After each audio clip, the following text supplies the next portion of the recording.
अब हम बात करते हैं ऑपरेशन के बाद पोस्ट ऑप केयर की। तो पोस्ट ऑप केयर डिपेंड करता है आपने किस स्टेज पे कैटरैक्ट सर्जरी करवाई है। अगर आपने टाइम रहते सही समय पे कैटरैक्ट सर्जरी करवाई है तो आपकी केयर डेफिनेटली कम होती है। आपको पोस्ट ऑप केयर कुछ नहीं, आप आते हो, ऑपरेट कराते हो, अपने घर चले जाते हो, आप उठ बैठ खाना पीना सब कर सकते हो। टीवी हम लोग थोड़ा अवॉइड करते हैं कि आप उसे अवॉइड करिए, सुनिए, बात करिए, सब कुछ आप कर सकते हैं। आपको ध्यान ये रखना होता है कि इन्फेक्शन से आपको बचना होता है, तो साफ सफाई का ध्यान आपको रखना है, क्योंकि आफ्टर ऑल आप ऑपरेट तो हुए हो, छेद तो हुआ है, बिना छेद के तो हम अंदर जा नहीं सकते। तो आपको ये ध्यान रखना है कि आपको इन्फेक्शन ना हो।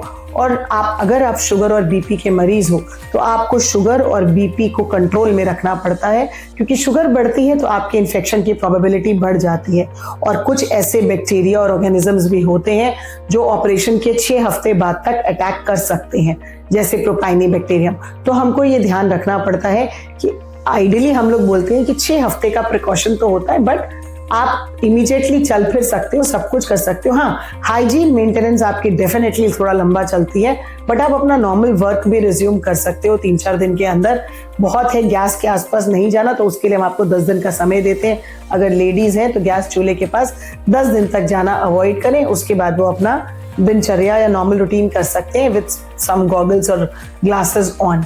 तो ये पेशेंट टू पेशेंट थोड़ा उसका नेचर ऑफ जॉब से वेरी कर जाता है, लेकिन यही क्रम अगर आप बहुत पके हुए मोतियाबिंद में करते हो तो हर चीज थोड़ा डीले हो जाती है, लेट हो जाती है। इसलिए हम कहते हैं कि आप सर के नीचे से नहाइए और फिर कुछ दिन बाद आप सर के ऊपर से पूरा नहा सकते हैं। पेशेंट कई बार कहता है, आपको गाँव में बताया जाता है, अरे 1 महीने तक नहाना नहीं, 1 महीने तक आपको आंख नहीं साफ करनी। ऐसा नहीं है, हाइजीन मेंटेन रखनी है, साफ सफाई आपको रखनी है, क्योंकि कहीं भी ऑपरेशन हुआ है, अगर आपकी हाइजीन गड़बड़ाती है तो उस इन्फेक्शन के जिम्मेदार आप होते हैं, डॉक्टर नहीं होता। उसने अपना अच्छा काम करके आपको भेज दिया है। तो यहाँ आपका ध्यान रखना होता है, आपका खोल, तकिया, जो भी आप क्लोथ्स पहन रहे हैं वो सब एकदम नीट एंड क्लीन और हाइजीनिक होने चाहिए।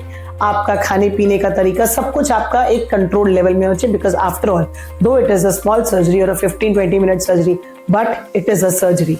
और आंखें बहुत बड़ी नियामत है, तो इनसे लापरवाही नहीं कर सकते आप। आपको जो डॉक्टर एडवाइस करता है दवाइयाँ डालने के लिए समय पे, वो समय पे दवाइयाँ आपको डालनी है और साफ हाथों से डालनी है। उसमें कहीं भी जो ड्रॉप होती है उसका ना ढक्कन आपको टच करना होता है, ना नोजल टच करना होता है, अदरवाइज आप अपना इन्फेक्शन दे देते हैं वहाँ पे।